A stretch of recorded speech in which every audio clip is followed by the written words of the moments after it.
Ethics questions surround Senator Ted Cruz's fundraising arrangement with the company that distributes his podcast. The company, iHeartMedia, employs lobbyists and senators cannot accept financial gifts from lobbyists. And while Senator Cruz says he doesn't financially benefit from his podcast, new financial records are raising some eyebrows.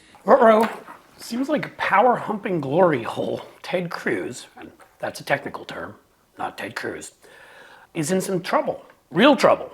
And I know you're getting upset, like I am, because, well, when I think of those sort of huge plastic islands you hear about floating in the Pacific, I think if one of those came to life, that would probably be Ted Cruz. Hi. I'm Ted Cruz. Look, when God whispered to me that I should run for Senate, he didn't tell me it was going to be a popularity contest, but we are going to throw the coolest rally in town. You probably know him for a couple of reasons. One, just about the most hated person alive. So his own daughters refused to kiss him publicly. His own colleagues in the Senate, I think like 2 endorsed him for president. His roommate in college, famous Craig Malkin, the famous screenwriter, has shared way too many details about what Ted liked to do at night and all the people Ted pissed off and how much he hated Ted. Everybody hates Ted Cruz. It's a pretty simple rule. If you know him for a second reason, you know that he's one of the biggest cowards alive.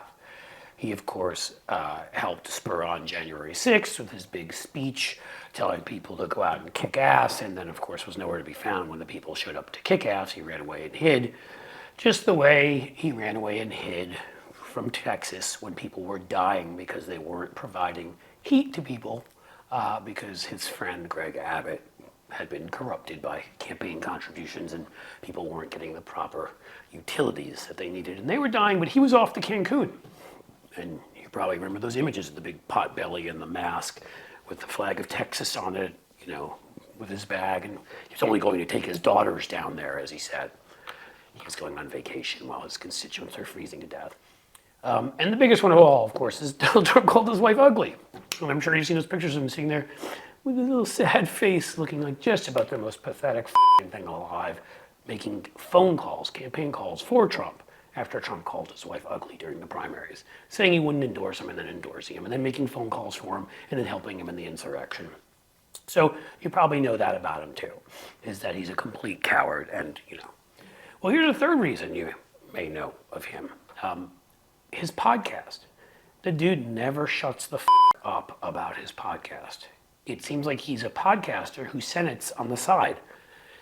He has it through iHeartMedia. He basically, all he does is tweet about his podcast. All he does is talk about his podcast. I podcast this, I podcast that. I'm going out to dinner and then I'm doing my podcast. It's the usual you think it would be, but obviously just another way of him trying to monetize his fame. Now, of course, he said, I don't get paid any money for my podcast. Turns out that's a lie too. So Ted got a little prickly with a reporter who asked him about this weird arrangement where he gets paid $630,000. Not him. iHeartMedia gave it to his super PAC. So if an entity which employs lobbyists is giving hundreds of thousands of dollars a year to your re-election efforts, how can you say you're not being compensated? You know, it really is sad what's happened to the media, which is the media exists right now seemingly to parrot left-wing Democrat attacks. The group that brought that complaint, hold on a second, let me answer your question. You asked the question. I know you're not asking about it. The group that brought that attack is a left-wing Democrat attack group. Wow, that's pretty easy. You do a podcast for a while, build up name recognition. Probably eventually when you don't become president because you're an unlikable dick, you just go and make millions on that podcast that iHeartMedia has helped you build up. Oh, and by the way, they help elect you. By instead of paying you right now, which they can't legally do, they just toss a shit of money into your super PAC. But the truth is they can't do that as a quid pro quo either. So where is the Federal Election Commission on this? We may want to do some investigating here, because the truth of the matter is that, guess what? He doesn't get to say, I'm going to do a podcast every day, my podcast. Hey, look at my podcast, and attract all these, these folks to watch, listen, however they see that piece of shit thing he produces. And then, of course, they give $630,000 to his reelection, which he needs, by the way, because Colin Albright is out raising him 3-1, which he's also whining about, like the little bitch that he is. So there you go. podcasting, cowardly, and hated Ted Cruz once again comes to the front of the line near his buddy Donald Trump as maybe the biggest dick in Republican politics.